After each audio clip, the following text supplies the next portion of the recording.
합니다. 반갑습니다.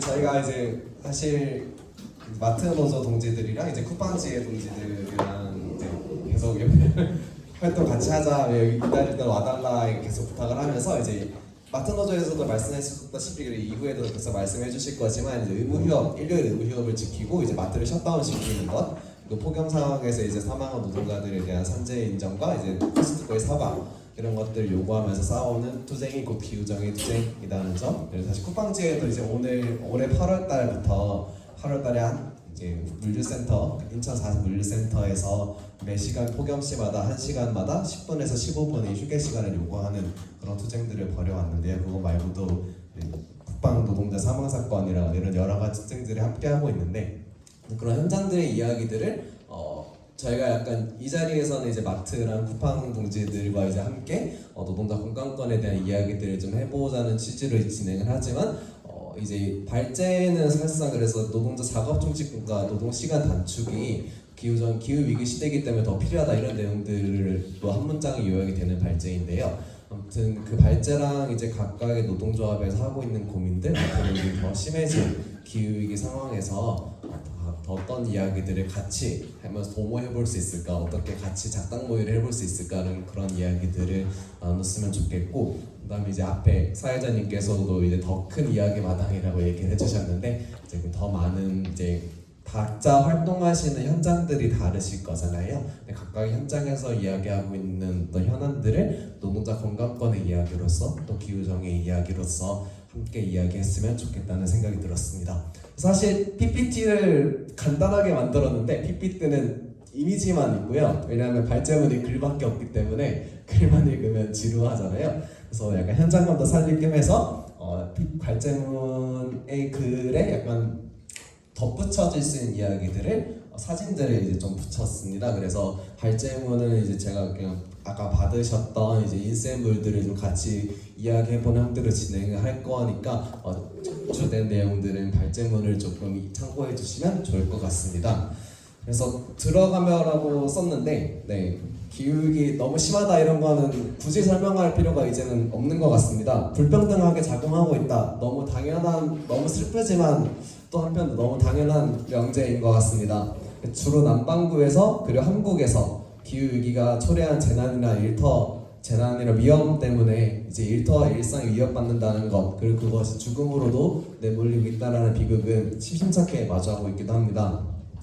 이제 9.23이 끝났죠. 9.23이 끝난 게 정말 시간 빠르다 생각이 드는데 2019년도에 이제 9월 21일 기후위기 비상행동이 있었고 2022년 9.24 기후정의 행진, 그리고 올해 4.14 기후정의 파업과 9.23 기후정의 행진을 거치면서 기후위기를 인정하고 비상선언을 실시하라를 넘어서 기후정의 실현 혹은 우리가 대안이다 라고 이야기되는 목소리들이 되게 많이 나왔던 것 같아요. 그래서 동맹에서도 이제 저희를 포함해서 이제 N개 기후정의 학교, 그 이후에 N개 기후정의 선언으로 이어지면서 이제 여러 사회운동 단위들의 목소리들을 기후정으로 엮어내려는 시도들을 계속하고 있는데, 그런 부분들도 작용한 게 아닐까라는 생각을 하고 있습니다. 그러면서 이제 이윤만을 최우선 목표로 하는 자본주의가 기후위기를 초래하고 있다는 인식 역시 보편화되었다라고 생각을 하는데요. 그러면서도 기후정의 말도 어렵고 모호해 보이는 이런 언어들을 어떤 맥으로 어떻게 구체화할 수 있을 것이냐, 역시 현재 진행형의 과제로 구상했습니다. 그래서 이게 저희 한노브연 조금 약간 활동 사실 별로 몇 년 안 됐긴 했는데, 그래도 저희가 이제 작년 9.24, 올해 4.14, 9.23 이렇게 가면서 이제 저희가 내걸었던 플랜들을 좀 다시 한번 복기를 해봤습니다. 작년 9.24 때 저희는 적게 일하고 천천히 일해도 되는 사회가 기후정의다 이런 얘기들을 많이 했었고, 올해 4.14 때는 이제 쿠팡지에랑 같이 행진하면서 야간노동 부수자 이런 얘기를 많이 했는데요. 약간 여담으로 저희 쿠팡지에랑 4.14 때 행진하면서 그때 당시에 이제 정선영 동지랑 최우 동지랑 이제 같이 행진했는데, 농담으로 던지셨던 우리 이거 야간노동 설배하면 딴 얘기 내걸고 나가면 우리 탈핵당하는 거 아니야 이런 얘기를 하셨는데요. 이게 정말 저는 아직도 잊을 수가 없는 그 상황 자체를 보여주는 것 같습니다. 또 의무휴업, 이게 이제 마트노조께서도 더 자세히 설명해 주시겠지만 의무휴업이 윤석열 정부 들어가지고 이제 대구랑 청주를 비롯해서 이제 각각의 지자체들이 평일로 전환하는 일요일에서 평일로 이제 바꾸려는 시도들이 이어지고 있는데요. 그런 부분들이 마트를 셧다운하는 부분들이 곧 기후정의다라는 이야기들을 진행을 했습니다. 그리고 맨 마지막 사진은 저희가 4.14 때 이어서 9.23에서도 쿠팡지회랑 같이 갔는데 불필요한 심야 노동 안 하는 일터가 곧 기후정의다라는 이야기들을 계속 진행을 했습니다.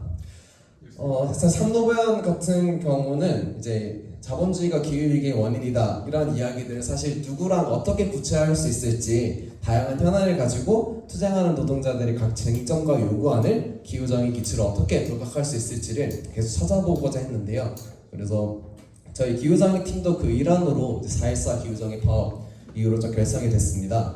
그래서 이윤만을 위해 작동하면서 기후위기를 초래한 자본주의에 맞설 수 있는 자본주의로 빼앗긴 우리의 시간과 삶의 양식을 되찾아올 수 있는 그런 힘을 만들 수 있는 현장들을 좀 만나고자 했습니다. N개 기후정의 선언도 함께 하면서 오픈마이크에도 함께 하기도 했고요. 저희가 한노버연이 되게 노동시간이라는 의제를 굉장히 중요하게 이야기를 하고 있는데 노동시간 센터에서 지금 약간 답보 상태이긴 하지만 한국에서 그런 노동시간이랑 야간 노동 철폐되고 노동시간이 줄면은 그럼 얼마나 우리나라의 탄소 배출량을 감소할 수 있을까? 이런 부분들에 대한 독자 연구를 좀 진행을 하고 있기도 합니다. 그러니까 저희 한노버연도 그렇고 이제 여러 단위들이 이제 기후 위기 상황에서 기후정의 집회에 나가게 됐는데 저도 9.23 기후정의 행진을 집행하고 등등 하면서 가장 크게 느꼈던 거는 주거폭건의 확보가 곧 기후정의다. 페미니스트 선언 이런 얘기들을 하면서 우리의 요구가 곧 기후정의의 요구다라고 하는 것들을 많이 볼 수 있었던 것 같습니다. 이제 저희도 이제 노동자 건강권의 요구가 곧 기후정의 요구다라는 것들을 많이 이야기를 하려고 하는데요. 사실 고민의 시간이 길지는 않고 사실 그 정도의 짧은 시간이었긴 했지만 우리에게 어떻게 구체화된 매개들을 노동자 건강권에 구체화된 매개들을 어떻게 같이 이야기를 하면서 그것들을 더 많은 사람들과 이야기를 해볼 수 있을까를 좀 고민을 하는 그런 자리로서 오늘의 발제를 조금 진행을 하려고 하고요. 그래서 노동시간 단축이란 작업중지권 확보는 사실 노동자 건강권 운동에서 굉장히 중요하게 이야기되었던 부분입니다. 사실상 밤에 일하는 게 몸에 안 좋다라는 얘기는 누구나 다 알고 있는 얘기고 우리 노동자들이 노동자의 몸과 삶에 맞춘 라인의 속도 그 속도에 내 몸을 맞추는 게 아니라 내 몸의 속도를 맞추는 것이 우리 노동자 건강권이 굉장히 중요한 요구다. 그리고 그렇게 노동 과정을 통제할 수 있는 것이 노동자 건강권의 핵심 요구다라는 이야기들을 많이 하고 있는데요. 그런 부분들을 기후위기 시대이기 때문에 더더욱 필요하고 그런 가능성을 더 제시할 수 있다는 얘기들을 하려고 합니다. 그래서 작업중지권 그리고 노동자의 노동 과정 통제로 노동자의 몸과 삶에 맞춘 생산을이라는 제목도 작업중지권 그리고 노동자의 민주적 통제 이런 부분들을 많이 이야기하고 있는데요. 제가 사진을 하다 보니까 계속 저 사진이 뜨죠. 경성노조 기자회견 사진을 뜨는데 이거는 이따가 말씀을 드리도록 하고요. 이제 오픈마이크도 진행되고 오늘 이번 9.23에서 각 현장에서 사전 집회를 했어요. 저 그럴 때 되게 여러 발언들을 좀 보면서 좀 인상 깊었던 것이 성공회대 사례가 좀 되게 인상이 깊었는데요. 성공회대가 이번 올해 역대급 폭염이었지 않습니까? 역대급 폭염이었기 때문에 우리는 학교를 셧다운 시켜가지고 이제 그 에어컨을 안 틀면 절약할 수 있지 않을까 뭐 이런 소리를 하면서 2주간 학교를 셧다운을 했는데 그것의 목적은 이제 학교에 나오는 청소노동자들과 교직원들이 임금을 삭감하기 위해서 진행이 되었고 사실상 곰팡이가 필까봐 학교에 에어컨을 계속 틀었고 노동자들은 어쨌든 2주 동안 학교에 못 나오다가 갑자기 2주 후에 학교에 나오니까 쓰레기는 엄청나게 쌓여있고 거기에 강한 노동 강도에 노출이 되었고 이러한 상황들을 대응을 하고 있었는데요. 그래서 청소노동자들의 그해 임금은 110만 원이었고 그래서 그 기후위기를 핑계로 해서 노동자들한테 책임을 전가하려는 시도는 앞으로도 지금까지 기후위기랑 노동운동에서 사실상 에너지 전환 아니면 고용보장 이렇게 해서 발전 노동자들이나 이런 현장들이 대표적으로 얘기가 되어 왔는데 좀 슬프게도 이런 현장들은 앞으로 계속 늘어나게 될 것 같습니다. 저희 한노버연은 그러한 자본이 노동자에게 책임을 전가하려는 시도를 막는다라는 것과 더불어서 노동자들이 노동 과정을 통제할 수 있는 권리, 노동자들이 천천히 건강하게 일할 수 있는 권리를 확보해 나가는 게 더 필요하다는 것을 좀 이야기를 하려고 합니다.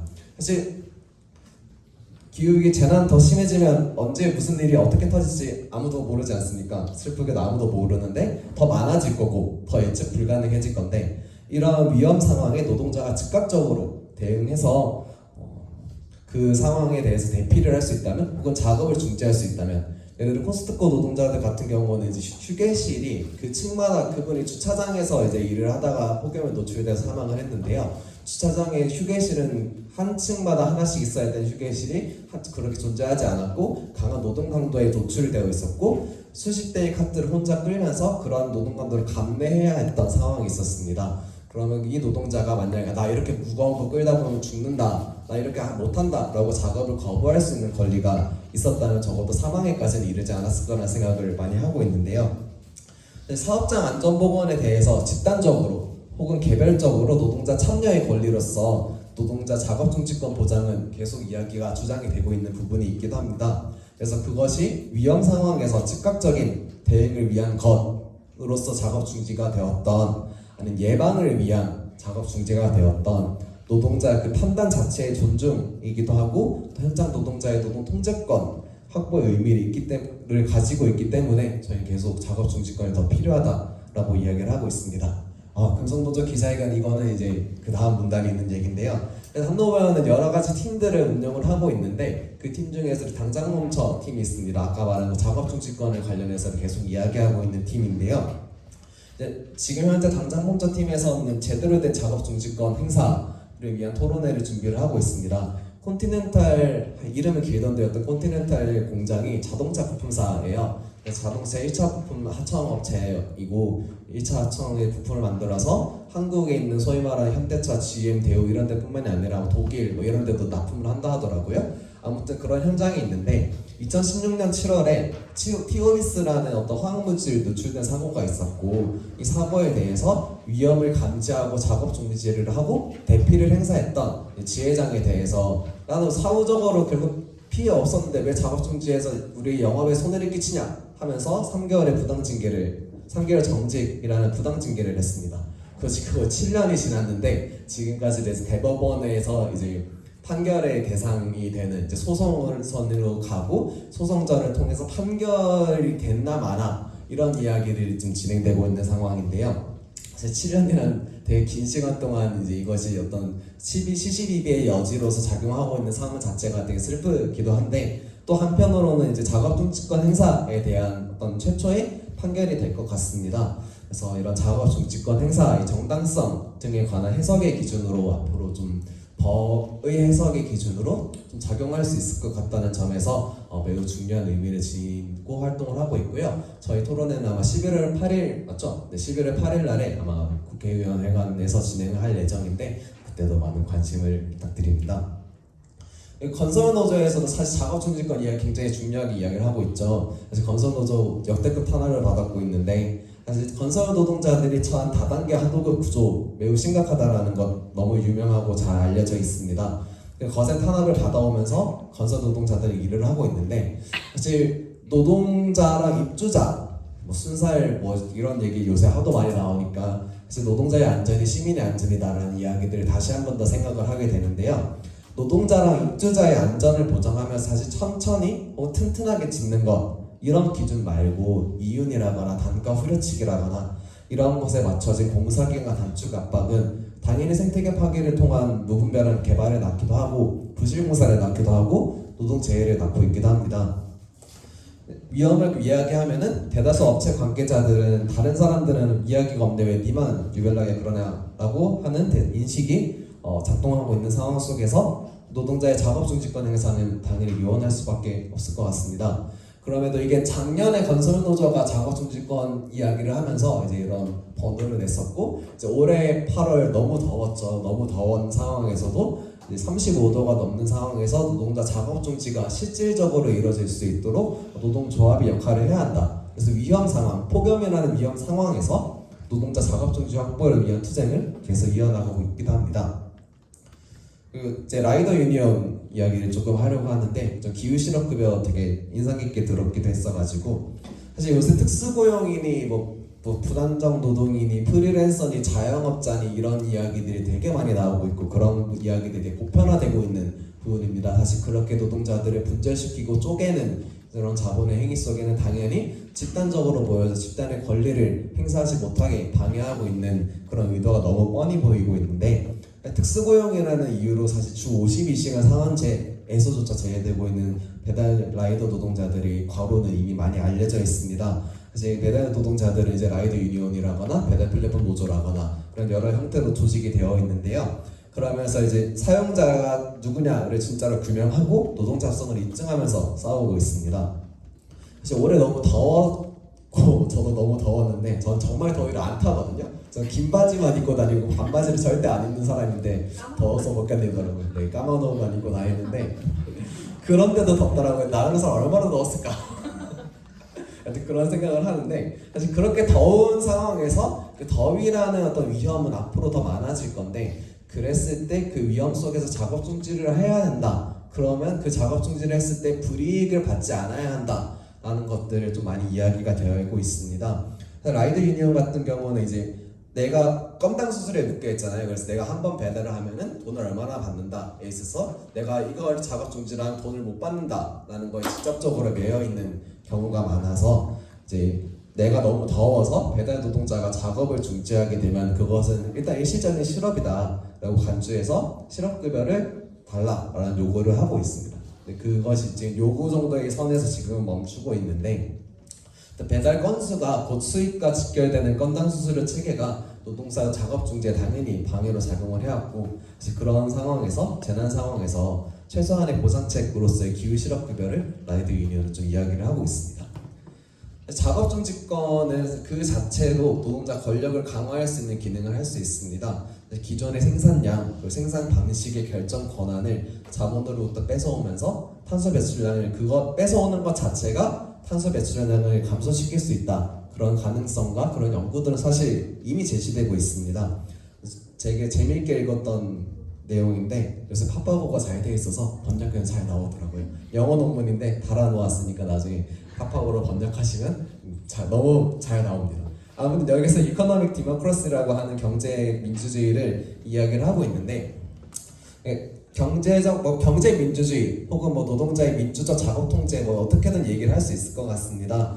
노동자의 생계와 회사의 미래에 영향을 끼치는 결정, 그런 결정이라 하면 시장에 대한 광범위한 규제, 화폐의 흐름에 대한 민주적인 통제뿐만이 아니라 사업장에서 일과 휴가의 결정, 일정과 휴가의 결정, 작업 속도, 고용과 해고, 작업 분배, 사용된 기술과 도구, 제품의 품질과 수수량, 이윤 분배, 투자 결정 등을 포함한 이런 결정 과정에 노동자가 집단으로 참여할 때 그거 자체가 온실가스 배출을 감소시킬 수 있다. 그럼 왜 그럴까? 어떤 기준에 작용할까라는 제시를 하고 있는 게 저도 되게 재밌게 읽었고 낙관적으로 읽고 희망적으로 읽었는데요.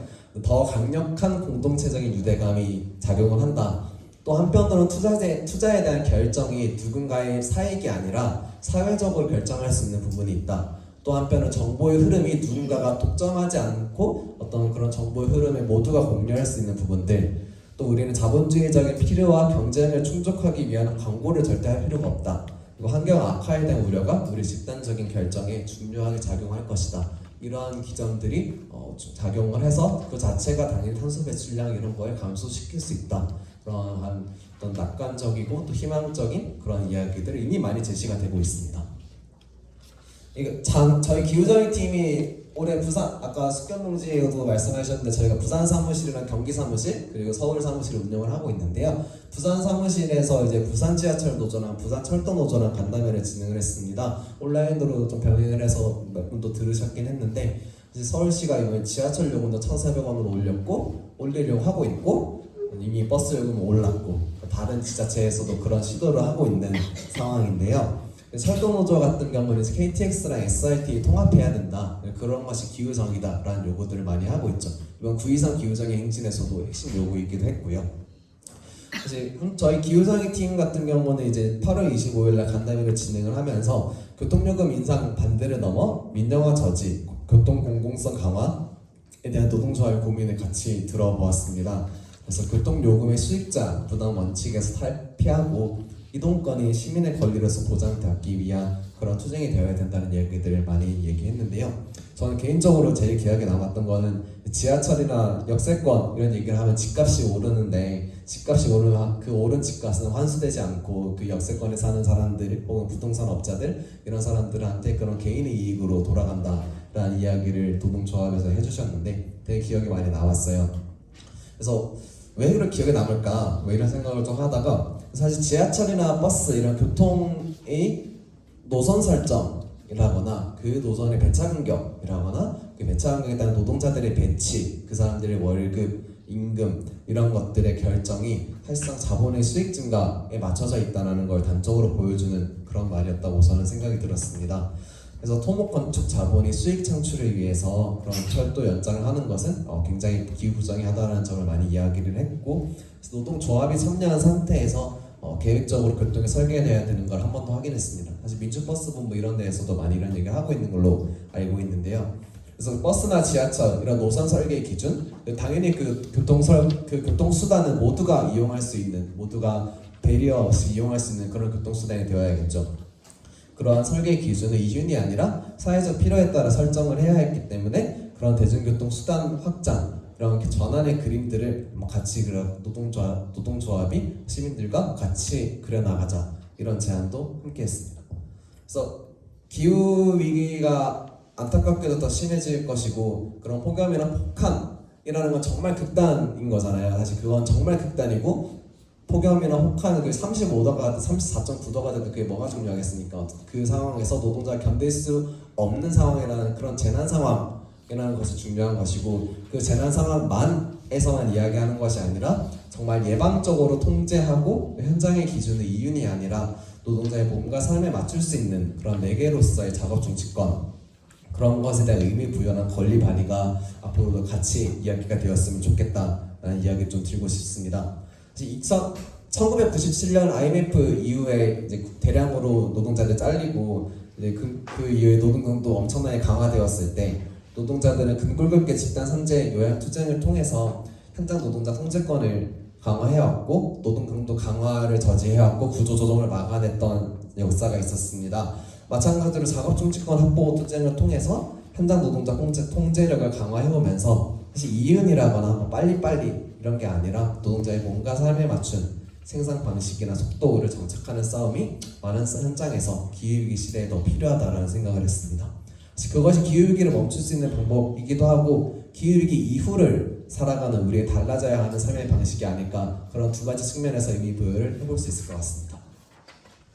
저희가 첫 번 여기까지가 작업중지권에 대해서 저희 팀에서 고민을 하고 같이 이야기해봤으면 좋겠다는 부분이고요. 노동 시간에 대한 부분으로 조금 넘어가려고 합니다.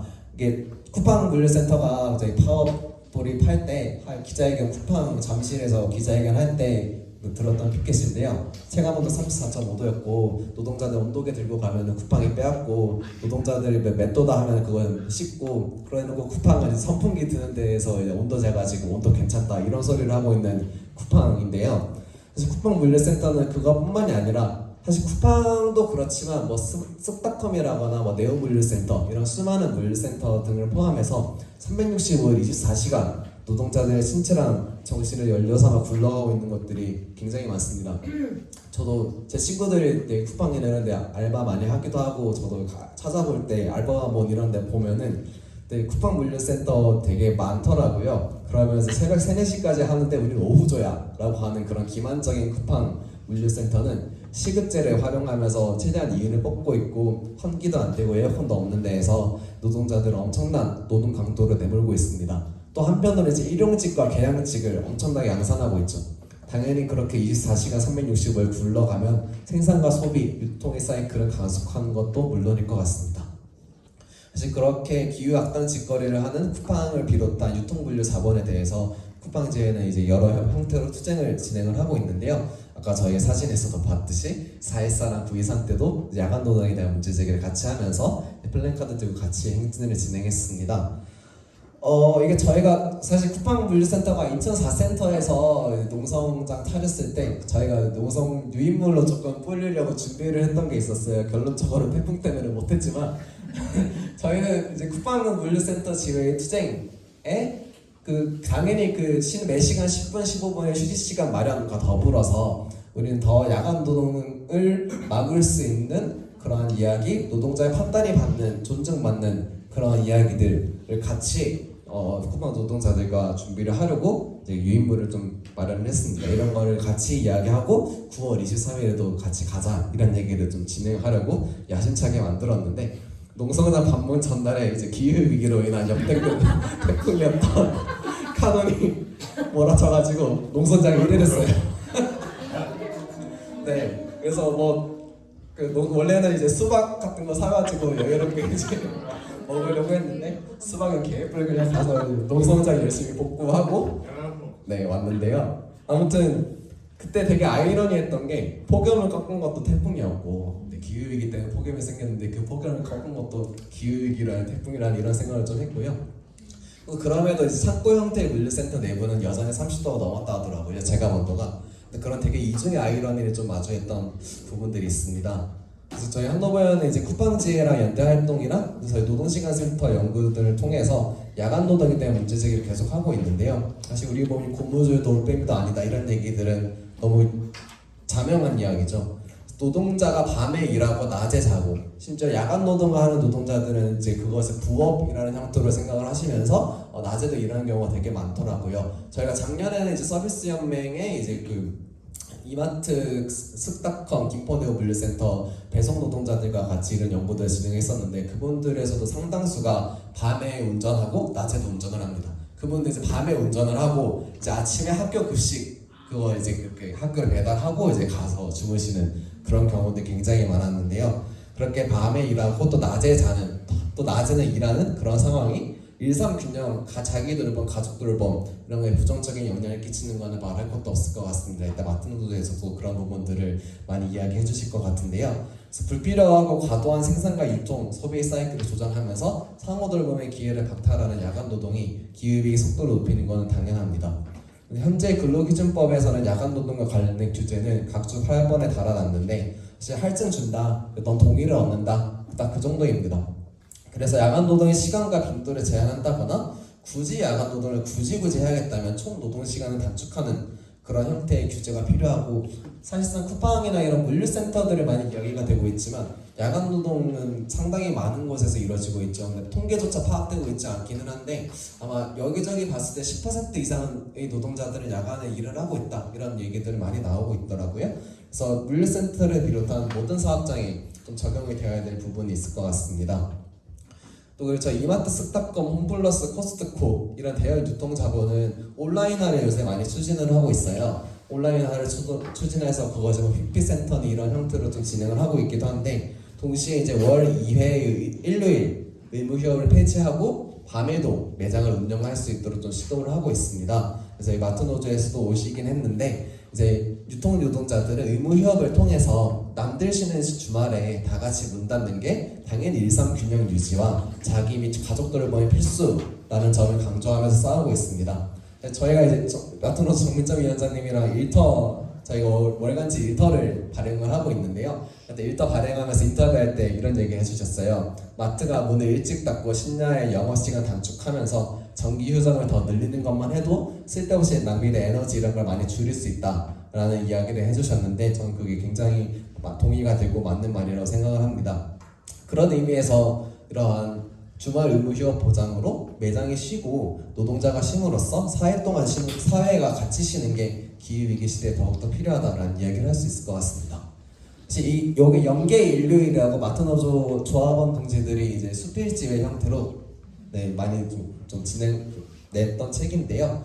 여기서도 전 사회적으로 확대되어야 되는 투쟁이다라는 이야기들을 많이 얘기를 하고 있습니다. 그래서 북콘서트도 잘 진행하셨고 마트노조 동지들이랑 저희 상임활동가 최민님도 같이 해서 잘 진행했고 이제 출간이 됐으니까 관심 있으신 분들은 읽어보시면 좋을 것 같습니다.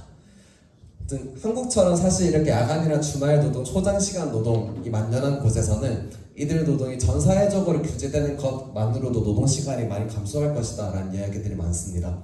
일터의 메이드 시간이 감소함에 따라서 서로 잘 돌볼 수 있는 기회가 주어지고 탄소 배출 역시 감소할 수 있다는 사례나 연구들도 많이 제시가 되고 있어요. 2015년에서 19년 아이슬란드가 노동조합이 투쟁이라는 요구로 이제 임금 삭감이 없이 3,000명이 가까운 노동자들이 노동 시간이 주 40에서 35, 36시간으로 감소했습니다. 네, 3,000명 가까운 노동자들은 그때 당시 아이슬란드 수도의 한 10분의 1 정도 되는 인원이라고 하는데요. 근데 그 이후 결과를 분석한 보고서에서는 뭐 탄소 배출 이런 얘기는 없어요. 근데 교대 노동자들의 경우 이런 방법을 활용하면서 생산성 감소하지 않았다. 가족이나 친구들과 보낼 수 있는 시간이 증가했다. 자기 돌봄 기회 당연히 증가했다. 여기서는 이제 약간의 갈렸는데 남성 노동자들은 자기가 가사 노동에 투여하는 시간이 늘어났다라고 얘기를 하고 있고 여성 노동자들은 아닌 것 같은데 이런 얘기를 하고 있습니다. 아무튼간에 그런 이야기들을 하고 있고 또 한편으로는 이제 2021년에 플랫폼 런던이라는 단체는 임금을 유지한 상태를 전제로 해서 노동 시간이 단축됨에 따라서 주 4일째 40에서 32시간으로 변경이 되면은 파란색에서 빨간색으로 탄소 배출량이 감소할 것이다 이런 얘기들 하고 있습니다. 이런 연구들에 대한 어떤 노동시간 측정 방법, 탄소 배출량의 측정 방법 이런 것들에 대한 이견들이나 아니면 그거에 대한 데이터의 신뢰성 이런 것들에 대한 부분들이 제기가 되고 있기는 한데요. 어쨌든 이런 GDP에 변함이 없는 그런 상태에서 노동시간이 10% 감소하게 되면은 탄소 배출이 한 8.6% 감소할 것이다라는 선행 연구에 따른 분석이긴 합니다. 이제 저희도 그래서 한노버 노동시간센터에서 관련된 연구들을 좀 해볼까 하면서 여러 자료들을 살펴봤는데 사실 노동시간 길이 그 자체가 직접적으로 얼마나 탄소 배출량에 영향을 끼칠 것이냐 그것과는 별개로 이 나라의 중심 사업이 뭐냐 이 나라의 불평등 지수가 어떻게 되느냐 이런 여러 가지 변수가 탄소 배출량 결정의 매개로서 작용을 하고 있다는 것을 많이 이야기하고 있었던 것 같습니다. 사실 노동시간 단축은 당연히 그 자체로 기후위기 시대는 뭐건 간에 그 자체로 상당히 큰 의미가 있을 것입니다. 그런데 그것이 저절로 성평등하고 서로도 잘 돌보는 사회로 당연히 이어지지는 않겠죠. 그리고 또 그 단축의 가시를 모두가 평등하게 누리고 돌봄 중심으로 재조직하기 위해서는 사실 또 다른 운동이 필요하다는 것도 확인했습니다. 한국처럼 초장시간 노동, 야간 노동, 성별 불평등한 노동이 만연한 곳은 더욱더 그렇겠죠. 하지만 적어도 밤새 돌아가는 공장에서 노동자가 죽지는 않을 수 있을 것 같습니다. 노동시간 감소로 인해 소득이 감소하고 이로 인해 소비가 감소하여 친환경적 행위가 늘어날 것이다. 이런 주장이 지닌 위험성 역시 경계할 수 있을 것 같습니다. 산업의 시간표라거나 사회의 시간표를 다시 논의하고 성평등하게 조직할 수 있는 노동시간 단축이 어떻게 보면 필요조건으로서 작용할 수 있는 그런 시간과 기회를 획득할 수도 있을 것 같습니다. 주간연수 2교대제 투쟁이 10년 전에 있었다고 하더라고요. 10년 전에 있었고 그 이후에 저렇게 전환이 된 이후에 그 노동자들의 삶이 어떠했냐라는 연구들을 이제 노동시간센터에서 진행을 한 적이 있는데 가사 돌봄 시간이 늘어났고 이제 본인의 취미 자기 돌봄이 확연하게 늘어났다라는 이야기들을 하고 있습니다. 당연히 남성 조합원들이 배우자 여성들에 비해서 가사 노동 시간이 적었던 것은 사실이지만 단축되고 변화된 노동 시간과 그 남성 조합원이 변화되고 단축되었던 노동 시간과 맞벌이를 하는 배우자들의 노동 시간의 어긋남이 남성 조합원들의 가사 및 돌봄 노동 참여를 그 자체가 강제했다라고 분석을 하고 있습니다. 작업장 시간제도 변경을 통해서 노동자의 일상생활을 변화시킬 수 있고 이를 통해서 노동자의 의식이나 가치관을 재구성할 수 있다는 그런 부분을 많이 강조하고 있습니다. 사실 변화에 대한 어떤 희망이나 낙관을 좀 볼 수 있었던 그런 변화였던 것 같은데요. 이제 마지막으로 필수노동 빠르게 이야기를 해보려고 합니다. 사실 코로나19 3년 전 이야기인데 되게 오래전 같죠. 코로나19 유행 기간 동안에 돌봄 노동자, 필수 노동자라는 이야기가 굉장히 많이 대두를 했습니다. 그래서 돌봄 노동자들의 어떤 처지랑을 별개로 과연 어떠한 노동이 사회 유지에, 안녕 유지에 필수적인가를 여실하게 보여줬던 것 같습니다. 사실 서로 천천히 돌보는 그런 사회의 중요성이 기후위기 시대에 더 중요한 건 당연히 말할 것도 없을 것 같습니다. 기후위기 시대를 살아가고 있고 또는 그 이후를 살아가고 있는 우리의 몸과 삶을 기준으로 하는 어떤 사회의 재조직 그런 방향을 그런 기준을 같이 이야기하는 것이 매우 중요한 이유이기도 합니다. 사실상 일터에서의 하루 8시간이라는 노동이 어떤 것을 상정하고 있고 또 어떤 것들을 빠뜨리고 있는지 이런 고민들을 같이 해보았으면 좋겠습니다. 이거는 제가 뉴스 기사에서 따온 건데 여기에 해당이 된다 아니다라는 것들보다는 이제 코로나19 때 필수 노동자에 대한 부분들이 어떻게 얘기되고 있는가를 좀 단적으로 보여주고 있는 그림인 것 같은데요. 하지만 아이러니하게도 필수 노동은 한국에서 노동자 파업권, 쟁의 행위를 제한하는 용도로 사용이 되어 왔죠. 필수 유지 업무는 철도, 도시철도 등등등등등 하면서 이대 조합원에 대한 파업을 금지하고 있기도 합니다. 그래서 필수 유지 업무 범위가 너무 과하다, 너무 넓다, 그래서 노동자 권리를 제한하고 있다는 비판이 많이 나오고 있습니다. 사실 ILO 같은 경우는 그렇게 완벽하게 청구는 당연히 아니겠지만 엄격한 의미에서 필수 서비스를 서비스 중단으로 국민의 전체 또는 일부의 생명, 신체의 안전이나 건강을 위태롭게 할 수 있는 서비스로 정의하고 있고 상당히 한정적인 범위에서 정의하고 있습니다. 그럼 이렇다 하더라도 모든 단계에서 당사자들의 참여가 보장되는 여러 절차들을 마련해야 한다고 이야기를 하고 있습니다. 오히려 기후위기 시대이기 때문에 우리는 더 그런 질문들을 던져볼 수 있을 것 같습니다. 삶의 영이나 돌봄에 있어서 왜 굳이 이런 사업이 밤새 돌아가야 될까? 라는 질문들. 기후위기 시대이기 때문에 이런 사업이 정말로 필수라면 그 노동자들의 처우는 어떻게 보장해야 되는가? 24시간 돌아가야 한다는 그런 소위 말하는 공공적인 성격이 있다 하더라도 지구와 사람을 덜 갉아먹으려면 어디에 얼마나 배치해야 될까? 라고 질문을 같이 던져보았으면 좋겠습니다. 다른 한편에서는 권리중심 공공 일자리 등에서 이제 이런 자본주의적인 생산 담론을 넘어서는 그런 일자리들이 나오고 있는데 거기서 어떤 실마리를 얻어볼 수 있지 않을까 싶고요. 저희 기후정의 팀도 사실 신생된 지 이제 6개월도 안 된 되게 조그만 그런 조직인데요. 이제 기후위기나 노동자의 건강권을 매개로 노동시간 단축이나 작업중지권을 주로 이야기를 하고 있습니다. 더 많고 더 다양한 몸들을 지닌 노동자들을 만나서 함께 그런 공동의 매개를 찾아 변주해 가면서 우리 사회의 재조직 방향을 같이 만들어 갔으면 좋겠습니다. 사실 이런 작업은 당연히 일국의 작업이 아니라 만국의 작업이겠죠. 한국 노동은 제가 맨날 농담삼아 얘기하는 거는 우리 한노부야 말고 만노부원으로 바꾸자 이런 얘기들을 하는데요. 만국 노동감정 보건연구소라는 뜻입니다. 근데 말할 때마다 이런 웃음밖에 안 나오는데 아무튼 노동시간 단축이나 야간노동 철폐를 과연 어떻게 밀어붙일 수 있을지, 그 이후에 산업과 사회의 재편은 무엇으로 할 수 있을지, 소위 말하는 미조직 노동자들과 어떻게 조직된 힘을 만들 수 있을지, 또 한편으로는 건 조직된 노동자들이 자기 현장에서 어떻게 기후정의를 더 이야기해 나갈 수 있을지 이런 부분들을 같이 이야기했으면 좋겠습니다. 그래서 굳이 사실 기후를 덧붙이지 않는다 하더라도 자본주의의 총체적인 위기 속에서 변화를 만들어왔던 거는 언제나 투쟁해왔던 노동자들인 것 같고, 그랬을 때 지금 저희가 이제 패널로서 약간 국방지혜랑 이제 마트 노조 동지들이 각자 자기 현장들의 이야기를 해주실 거지만 여기 와주셨던 많은 분들께서 자기 현장들의 어떤 이야기들과 고민들을 함께 기후정의라는 이름으로 같이 이야기하는 자리가 되었으면 좋겠습니다. 발제 들어주셔서 감사합니다.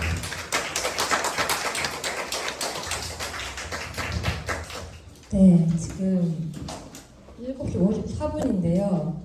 8시까지 질문을 받으면 되게 깔끔하게 떨어질 것 같다는 마음이 있는데 혹시 질문이 있으실까요? 고민 같은 거는 뒤에 이야기 마당에서 함께 나눌 수 있을 것 같고 저는 이제 먼저 발제문 받아보면서 사실 익숙하지 않은 용어들일 수도 있겠다, 그래서 어려움이 있을 수 있겠다 하는 게 있었는데 혹시 없으신가요? 그럼 더 깔끔하게 듣죠? 네. 그럼 바로 이야기 마당으로 넘어가겠습니다. 자 이제 네. 아이고. 스크린 이제 올려주시면 될 것 같습니다.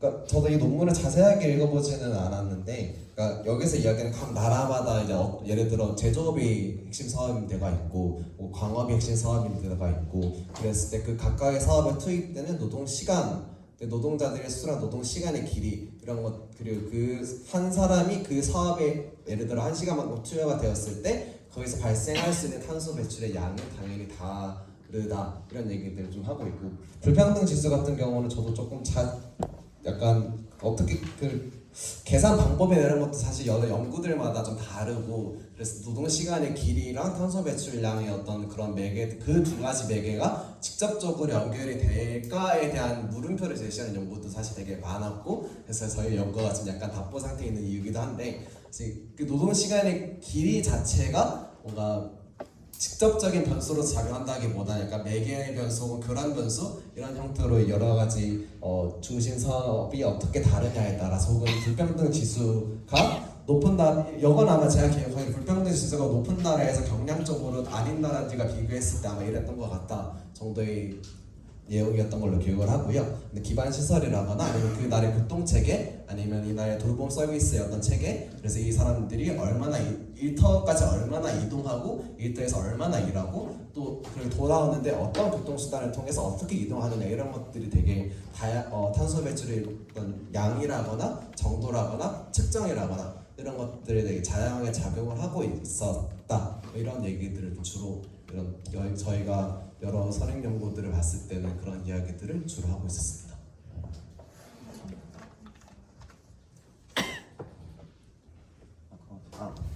네. 저희 이걸 까먹었는데 저희가 마지막으로 하고 싶었던 이야기가 있었는데, 발제를 마치면서 저희가 한노발 기후정의 팀이 되게 따끈따끈한 조직을 했잖아요. 따끈따끈하다는 것은 모두한테 열려있다는 뜻이고, 앞으로도 더 많은 분들과 기후정의에 대한 이야기를 함께 나눴으면 좋겠고요. 저희 한노발이 오늘 20주년을 맞았는데, 성안대학교 공자과홀에서 다다음 주 토요일 날에 행사하니까 여기 계신 분들도 같이 와주셨으면 좋겠습니다.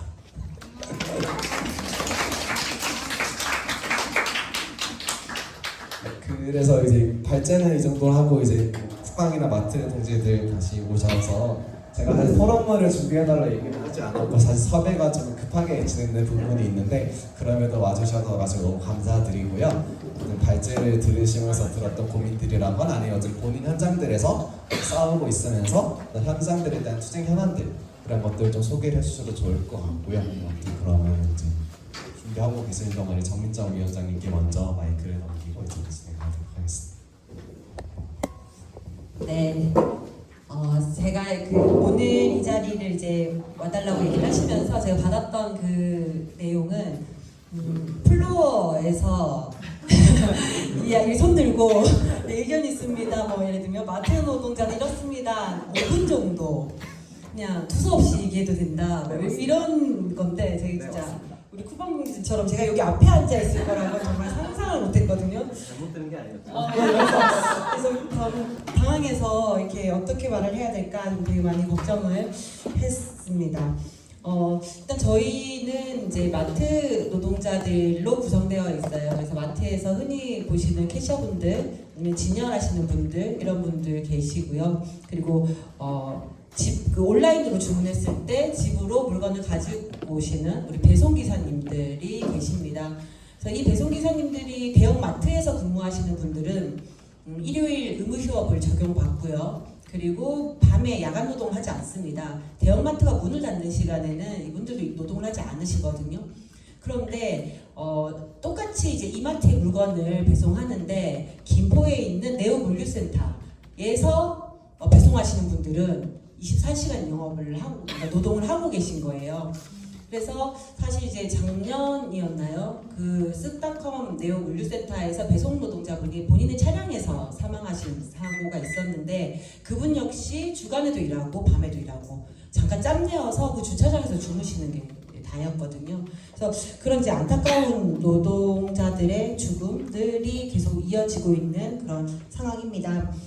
저희가 이제 일요일 의무휴업과 관련된 투쟁을 시작한 것은 2009년도부터였어요. 본격적으로 한 거는. 그 전에 이제 서비스연맹이 유통노동자들 주 5일제 투쟁을 했었고요. 그전 주 5일이 아니었기 때문에 뭐 이런 게 쭉 과정 안에서 2009년에부터 이제 본격적으로 시작을 했는데, 그 시작을 하게 된 계기가 2008년에 있었던 서서 일하는 여성 노동자에게 일자리라는 캠페인이었습니다. 그래서 그 당시에 저희 서비스연맹이 민주노총과 함께 이 여성 노동자들의 건강권을 지키자, 이렇게 해서 정말로 이제 이름도 못 들어본 그런 단체들에게 그 민주노총에서 명단을 받아서 그 캠페인단에 같이 해달라는 제안서를 다 돌렸어요. 이메일로 돌리고 막 했는데 막 팩스가 들어오고 메일이 들어오면서 같이 하겠다고 이렇게 정말로 정말 감동받았었거든요. 그때 와 이렇게 아름다우신 분들이 계시구나. 기꺼이 도와주시겠다고 함께 하시다고 하는 단체들이 진짜 전국에 한 200개가 넘었었거든요. 그러면서 그 해에 의자가 제공이 됐습니다. 이마트, 홈플러스, 롯데마트에 의자가 나지기 시작했는데요. 그래서 저희가 그걸 하고 나서 좀 자신감을 얻었어요.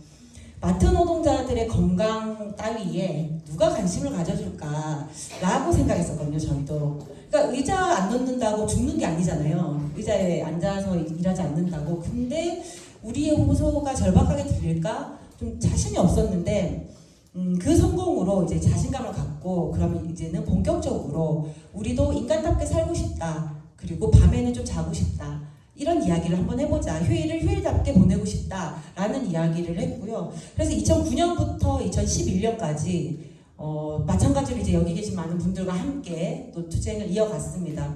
그리고 저희 노동조합 자체로는 매주 목요일, 금요일이 됐건 아무튼 주 1회 이상은 백화점 앞에서 아니면 마트 앞에서 캠페인을 계속 진행했어요.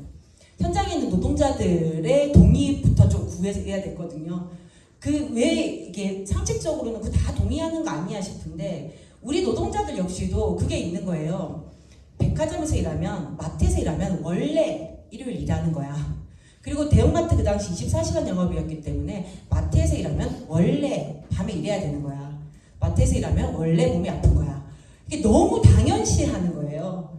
그래서 우리 안에서부터 이걸 깨야 되겠다 이렇게 해서 노동자들을 만나는 캠페인을 계속 했고 그 사이에 시민들도 만나고 또 많은 단체분들께서 또 같이 캠페인을 해주셨어요. 그래서 제가 기억에 남는 캠페인 중에 하나가 여성환경연대 동지들과 함께 했었던 홈플러스 상암에서 했었는데 파자마 플래시몹. 그래서 잠옷을 다 입고 가서 그냥 마트에서 막 들어 누웠거든요. 밤에 자야 된다고. 그렇게 한 적도 있어. 근데 그때 지금도 생생하게 기억나는데 저희는 잠옷을 입는 게 너무 부끄러워가지고 오히려 노동조합에서 간 저희는 되게 쭈뼛쭈뼛했거든요. 근데 그 동지들께서는 너무 준비를 잘 해오셔가지고 머리에 막 이렇게 고데기 마시고 막 머리에 이렇게 모자도 쓰시고 너무 준비를 잘 해오신 거예요. 그래서 부끄러워한 저희가 좀 죄송할 정도로 너무 잘해주셨고 그리고 또 이제 그 당시에 많은 분들이 또 이제 많이 함께 연대해 주셨던 것들이 이제 기억에 많이 납니다. 그러니까 그런 성과로 저희가 2012년도에 법이 바뀌게 된 거예요. 대형마트 24시간 영업하면 안 된다. 그래서 영업시간 제한이 생겼고요. 단축을 하게 됐고 그리고 주 2회 이제 일요일 날 쉬어야 한다라는 법이 만들어지게 된 거죠. 사실 이 법은 노동자들과 이런 많은 단체들이 함께해서 만들어 투쟁의 성과이거든요. 그렇기 때문에 이 법에 대한 저희의 자부심이 굉장히 높았습니다. 그런데 윤석열이 들어서자마자 이 법을 계속 건드리는 거예요. 사실은 들어서기 전부터였죠. 인수위 때부터 계속 말을 하는 거예요. 규제를 없애야 된다, 규제 개혁을 해야 된다. 근데 그럴 때마다 거론되는 게 이 의무휴업. 저희는 지금까지도 우리나라 경제와 대형마트의 일요일 의무휴업이 무슨 상관이 있는지 모르겠습니다. 마치 이 한 달에 2번 쉬는 것 때문에 경제가 나라가 망한 것처럼 느껴질 때가 있어요, 가끔씩.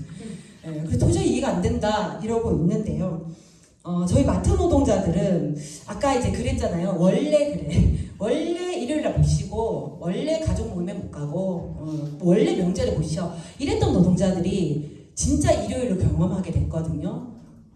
저희 진짜 그날이 정말 생생합니다. 그래서 다 같이 모여서 야유회를 간 매장도 있었어요.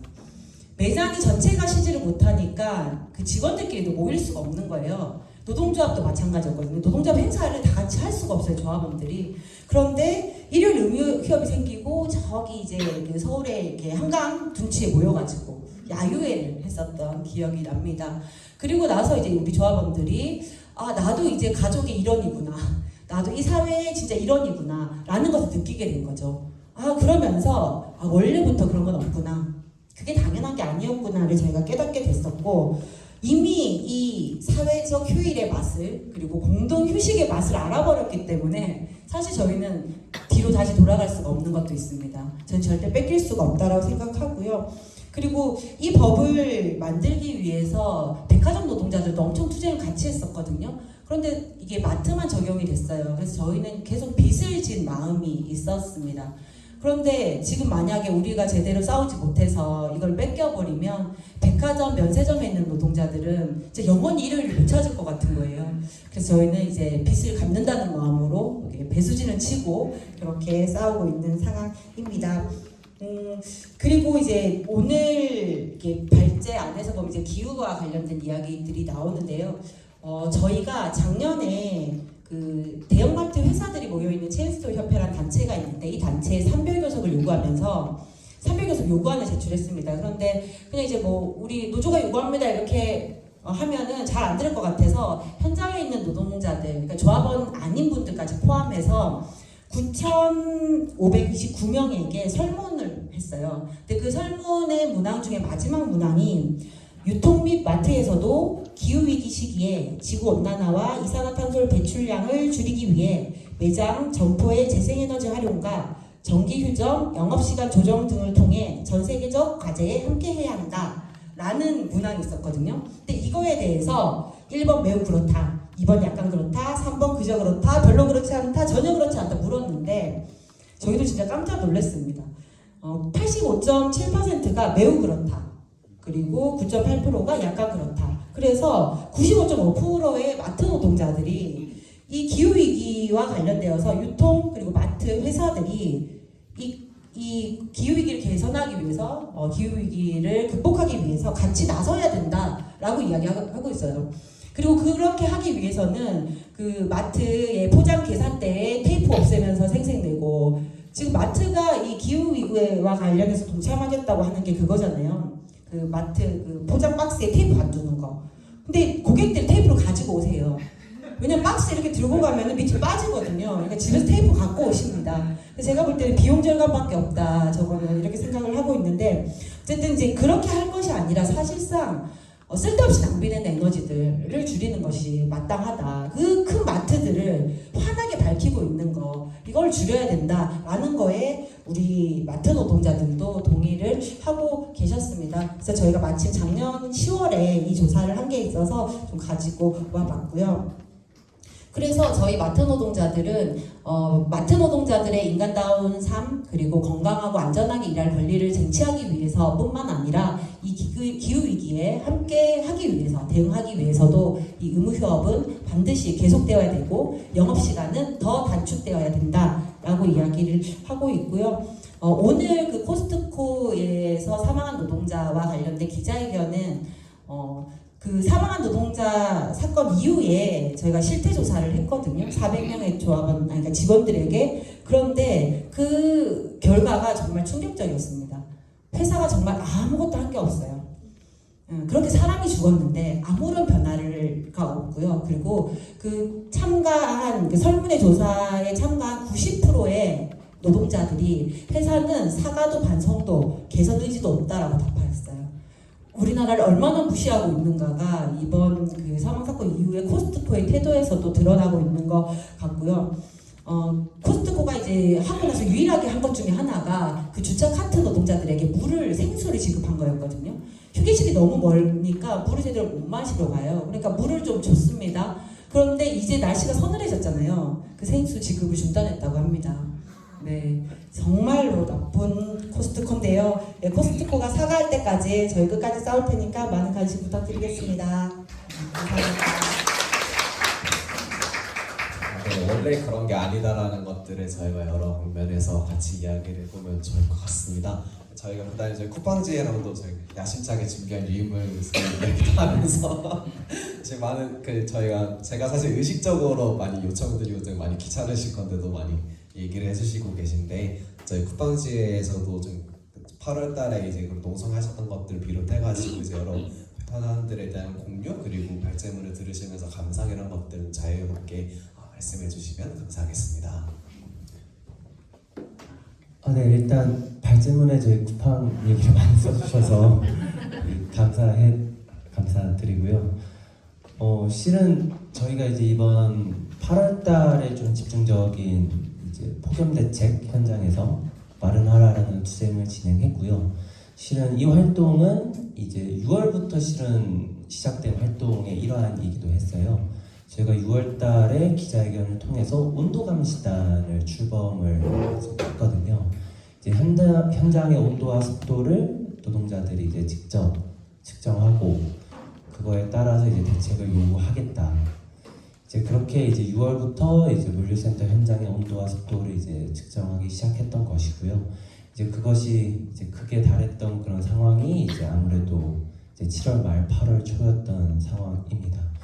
그래서 실은 저희가 8월 1일 이제 하루 파업을 이제 했고요. 그때의 이제 요구가 이제 딱 한 가지였습니다. 산업안전보건규칙 제566조대로 현장의 휴게시간 보장하라. 이제 체감온도가 33도일 때는 이제 매시간 10분, 35도일 땐 매시간 15분, 35도 이상일 때는 매시간 15분 이상의 휴게시간을 보장하라는 산업안전보건규칙 고용노동부 이제 가이드라인이거든요. 이제 이것조차도 실은 원래 있었던 게 아니라 이전에는 이제 옥외 노동자, 이제 야외에서 일하는 건설 노동자들 정도에만 이제 적용되던 이제 것이죠. 이제 그게 이제 작년에 이제 물류센터 노조가 이제 휴게시간과 에어컨 요구하는 투쟁을 하면서 이 규칙이 이제 실내 노동자에게도 마찬가지로 적용되도록 이게 바뀌었습니다. 그래서 이제 그거를 좀 기준으로 해서 저희도 이제 요구를 했었고요. 실은 저희가 파업을 한다고 했을 때 저희도 이제 그 생각을 못했는데 어떻게 파업의 요구가 이렇게 소박하냐라는 얘기를 들었어요. 실은 저희는 엄청난 요구를 한다고 생각하면서 투쟁을 했는데 이제 언론이나 이제 바깥에서 봤을 때는 뭐 임금을 요구하는 것도 아니고 뭐 비정규직 철폐를 요구하는 것도 아니고 어떻게 휴게 시간을 요구하면서 파업을 하냐. 그러니까 이제 한편에서는 그만큼 열악한 쿠팡 노동자들의 상황에 대한 공감이었을 것이며 다른 한편에서는 이제 파업이라는 건 되게 어마어마한 걸 요구해야 되는 거라고 사람들이 좀 생각했던 것 같아요. 하지만 저희한테 이제 이게 상당히 이제 절실했던 요구였던 것이고요. 그리고 이제 저희가 예상하지 못했던 얘기는 쿠팡 노동자들의 파업은 기후 파업이래요. 저희는 왜죠? 그래서 그런 거창한 말을 붙여도 되나 싶었는데 생각해보니까 또 맞는 거예요. 기후 위기로 인해서 폭염이 심해지고 이제 폭염으로 인해서 고통받고 그렇기 때문에 우리는 휴게 시간을 이제 요구하기에 얘는 기후 파업이다라고 해서 감사합니다. 그런 식으로 붙여주셔서 해서 이제 또 더 적극적으로 또 이제 어필하고 했었던 것 같습니다. 실은 저희가 8월 1일 하루 파업을 했던 이유는요. 한편에서는 이제 저희 조직력이 약했기 때문이기도 합니다. 그러니까 하루였던 이유는 더 길게 파업을 해서 회사를 압박하고 관철시켜내면 참 좋았겠죠. 하지만 저희에겐 그런 조직력은 또 없었던 상황이고요. 또 다른 한편에서는 이제 쿠팡에는 정기 배송일이 있습니다. 매달 1일마다 이제 정기 배송 이렇게 주문을 하면은 뭐 추가적인 뭐 조치를 취하지 않더라도 뭐 물, 뭐 쌀 이제 이런 생필품들 중심으로 이렇게 정기 배송을 하고 그런 주문을 하는 거 할인해 주거든요. 그래서 매달 1일이 물량이 터지는 날입니다. 평소에 비해서. 근데 이제 그러다 보니까 이제 여름에 1일은 다들 싫어하는 날이죠. 7월 1일, 8월 1일, 6월 1일, 7월 8월, 심지어 9월 1일까지 상당히 싫어하는 날이고요. 그러다 보니까 이제 노동자들은 이제 살기 위해서 그냥 연차를 쓴다거나 또는 여성분들은 이제 생리휴가를 쓴다거나 아니면 그냥 결근을 해버린다거나 이제 이런 방식으로 또는 일용직 노동자라면 출근을 그냥 그날은 안 하는 걸 선택한다거나 그래서 이제 실은 저희가 실은 그런 노동자들의 선택조차도 하나의 투쟁 아니냐. 노동력 제공을 거부하는 하나의 투쟁이고 우리 노동조합이 거기에 파업까지 함께 함으로써 회사를 더욱더 압박하겠다라는 이제 좀 목적을 갖고 실은 8월 1일 이제 하루 파업을 했습니다. 그래서 8월 1일 하루 파업을 이제 상당히 저희는 이제 성공적으로 했다고 생각을 하고 있고요. 아무래도 이제 저희 노동조합의 조직력보다도 이제 폭염이 큰 일을 해줬고 이제 나아가서는 그거에 대해 이제 노동자들의 이제 생존을 위한 선택들이 실은 거기에 더 큰 에너지를 불어넣었다라는 생각을 하고 있습니다. 이제 이후에 저희는 이제 하루 파업 이후에는 이제 현장에서 이제 준법 투쟁이라는 걸 했는데요. 그게 이제 회사가 휴게 시간을 보장하지 않으면 우리가 산업안전보건 규칙을 지키겠다라는 이제 투쟁이었는데요. 그래서 그렇게 잘 되진 않았습니다. 이게 하루 출근 거부하는 거는 그렇게 어렵지 않은 선택이었지만 현장 안에서 회사가 제공하지 않는 휴게 시간을 알아서 쉰다는 건 이제 상당히 좀 어려웠던 것 같아요. 그래서 저희가 구체적인 또 점수를 이제 조합원들에게 또는 현장 노동자들에게 이렇게 제공하지 못했던 것도 있고요. 아 그냥 화장실 가서 쉬세요. 약간 이게 저희가 할 수 있는 좀 최선이었던 것 같거든요. 그리고 이제 이 투쟁의 이제 어떻게 보면 마무리는 8월 14일 이제 택배 없는 날에 맞춰서 저희가 이제 하루 불매를 좀 진행했습니다. 이건 현장에서 좀 제한이 있었는데요. 하루 파업을 시작 하루 더 해보자.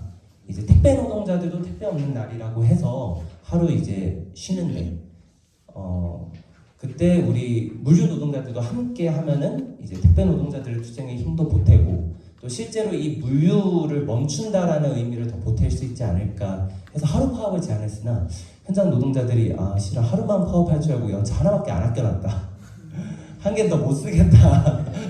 이렇게 얘기하는 거예요. 그리고 저희는 쿠팡은 만근 수당이 있어서 이제 하루를 결근하면은 그 만근 수당 10만 원도 깎여서 20만 원이 날아가는 이제 꼴이었기 때문에 이제 노동자들이 준비가 안 되어 있었던 상황이었습니다. 그래서 오히려 그 제안을 하더라고요. 그냥 우리가 쿠팡 불매하면 어떻겠냐.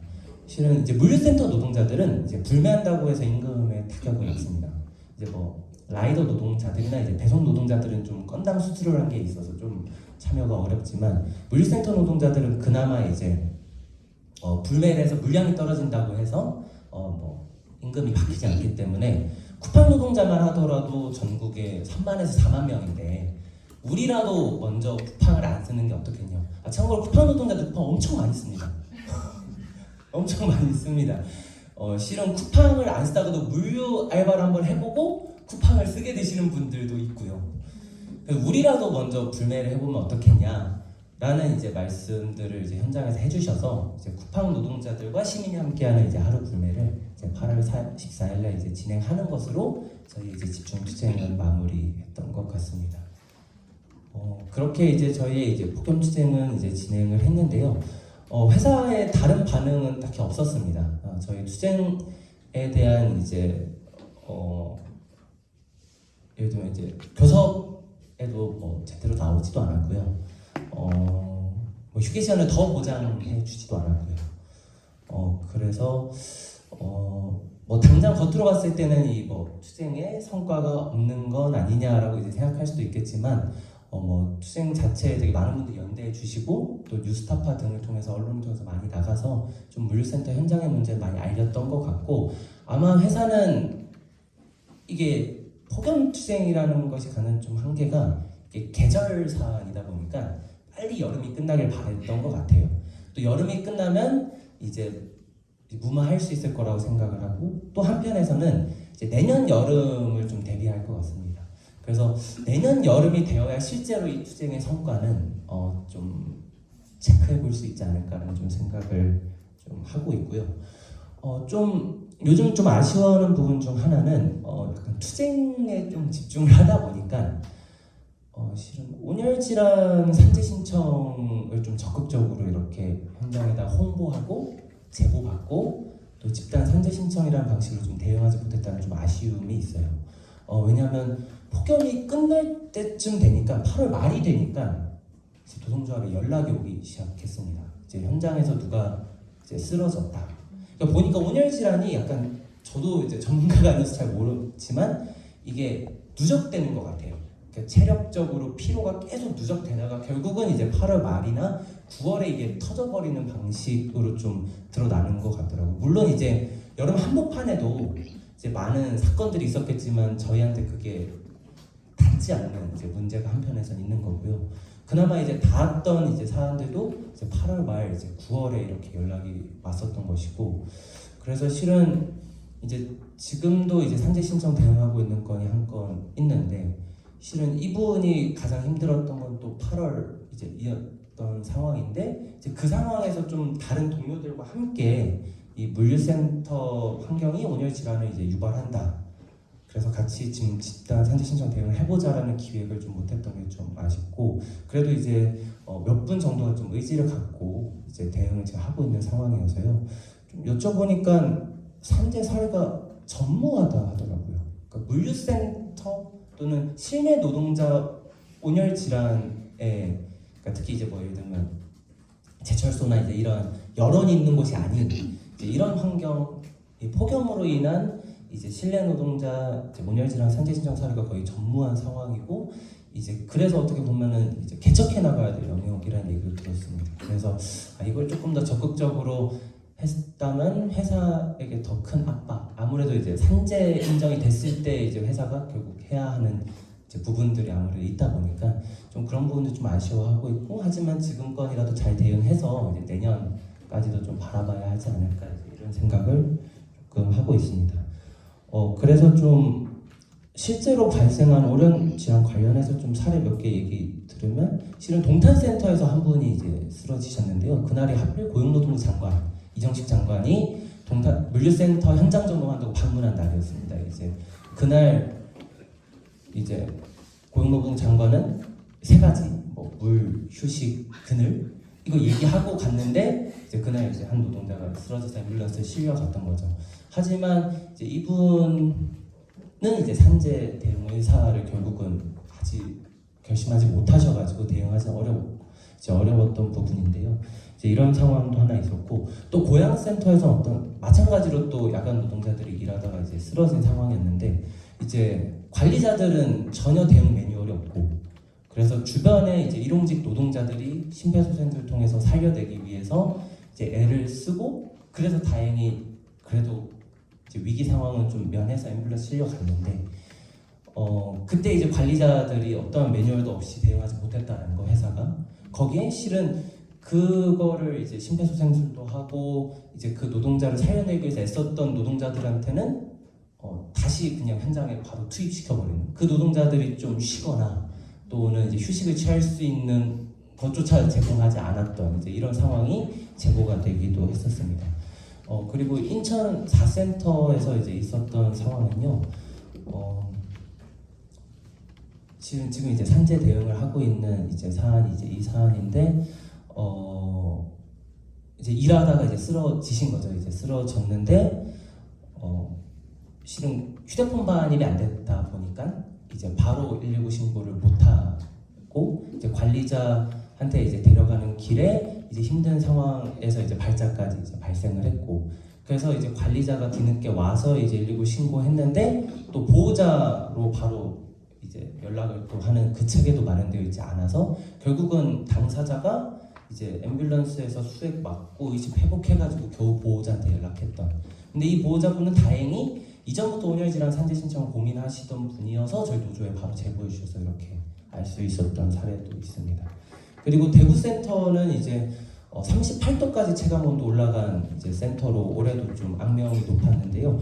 여기서는 뭐 노동자가 이제 실신해서 쓰러지는 게 일상다반사라고 얘기를 하더라고요. 그래서 한 명 쓰러지면 아이고 또 누구 한 명 쓰러졌구나라는 식으로 현장 노동자들도 반응한다고 하고, 이제 주로 또 쓰러지시는 분들은 한편에서는 오래 노동해서 이제 피로가 누적되신 분도 있지만, 이제 이 현장이 얼마나 이제 잔혹한 현장인지 잘 모르고 오신 이제 일용직 노동자들이 쓰러지는 경우도 되게 많이 있다고 합니다. 제 야간 노동 관련해서 오늘 또 주제이기도 해서 말씀을 뭐 드리자면, 저희 이제 야간 노동은 교대제 노동이 아니라 이제 고정 노동입니다. 이제 저희 옆에 홍익표 동지께서도 고정 야간 노동을 2년간 이제 하셨고요. 저희 조합원 중에는 이제 한 5년에서 6년 정도 이제 일하신 분들이 계신데, 그냥 고정 야간으로만 일하신 거죠. 오후 6시 출근에 새벽 4시, 또 때때로 연장있는 날은 새벽 6시까지도 연장을 하는 방식으로 이렇게 6, 7년을 이제 살아오고 계신 분들이 이제 쿠팡의 이제 야간 노동자들이고요. 실은 야간에 인원이 더 많기도 하고요. 왜냐하면 로켓 배송, 새벽 배송을 실현해야 되다 보니까. 그래서 이 야간 노동자들이 이제 야간 노동을 선택할 수밖에 없는 건 임금 때문이죠. 실은 임금 이 야간 수당이라도 받기 위해서라는 이 한 가지와, 두 번째로는 투잡을 뛰기 위해서 낮에는 다른 일을 하고 그러면서도 투잡을 뛰어야 되기 때문에 그런 이제 야간 노동의 문제가 있는데 여전히 이제 노동조합은 이 사안을 적극적으로 제기하지 못하고 있고요. 또 보면 조합원들이 되게 야간 노동자들이 되게 많습니다. 그러다 보니까 이제 야간 노동의 축소에 대한 얘기를 하면 이 야간 노동자들 입장에서는 그럼 우리 임금 어떡하냐라는 고민이 바로 오기 때문에요. 하지만 저희가 이제 한노부연과 함께하면서 이런 야간 노동 얘기를 슬쩍슬쩍 흘리고 있습니다. 그래서 장기적으로는 이 야간 노동과 야간 노동에 대한 좀 대안을 좀 제출할 수 있도록 저희도 노력하려고 하고 있고요. 다음 주 목요일입니다. 10월 12일이죠. 장덕준님 경북 칠곡에 있는데요. 그래서 예전엔 칠곡센터로 불렸다가 지금은 대구센터라고 부릅니다. 대구센터에서 이제 일용직 노동자이지만 거의 일주일에 5일 이상씩 이제 출근을 하셨고 그렇게 1년 한 6개월 정도 일하시다가 결국은 이제 산재로 사망하신 이제 건입니다. 그래서 야간 노동 그리고 과로 노동 그리고 이제 산재 사망 이 모든 것들을 이제 죽음으로써 이제 증명하고 있는 국방물류센터 현장의 문제를 이제 그곳 장덕준유 추모제 이제 3주기거든요. 근데 추모제를 하는 건 좀 처음입니다. 그래서 이제 다음 주 목요일날 많은 분들께서 좀 연대를 국방장주의 본사 앞에서 추모제 하니까요 많이들 와주셨으면 좋겠고요. 유가족분들이 이제 여전히 이제 국방으로부터 제대로 된 사과와 보상을 받지 못해서 지금 싸움을 하고 계시고요. 실은 언론으로 좀 드러나고 있지는 않지만 재판에서는 정말 폐륜에 가까운 짓거리들을 하고 있더라고요. 몸무게가 15kg 이제 줄은 거에 대해서 쿠팡에서 보충제를 주문한 걸 보니 다이어트를 한 거였다라는 식으로 이제 얘기를 하면서 이제 산재 인정을 받은 산재 사망건에 대해서도 얘네들은 이런 식으로 이제 주장하고 있더라고요. 그래서 많이들 힘 실어 주셨으면 좋겠다는 생각이고요. 너무 말이 길었죠. 죄송합니다. 마지막으로는 실은 쿠팡이 기후악당 기업이냐라고 이렇게 질문을 받았을 때 저도 좀 기후악당 기업이길 바랬어요. 어떻게든 쿠팡을 좀 공격하고 싶다 보니까. 근데 이제 그 탄소 배출, 발자국 이런 것들을 봤을 때는 순위권에도 안 들더라고요. 아무래도 더욱 거대한 악당들이 많이 있다 보니까 순위권엔 안 들더라고요. 근데 다만 제가 최근에 이제 들은 소식인데요.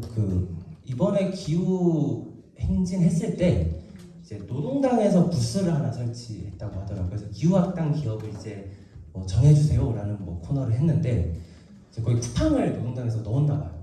저 왜 넣는지 잘 이해가 안 되는데 근데 넣었는데 되게 많은 분들이 쿠팡에다가 기후악당 기업이라는 이제 다트를 던졌다든가 표시를 했다거나 하더라고요. 그래서 아니, 왜 그러셨대요? 탄소 배출량도 별로 안 되는 기업인데 라고 하니까 그 시민분의 답변인지 여기 계신 분 중 한 분의 답변이었는지 모르겠어요.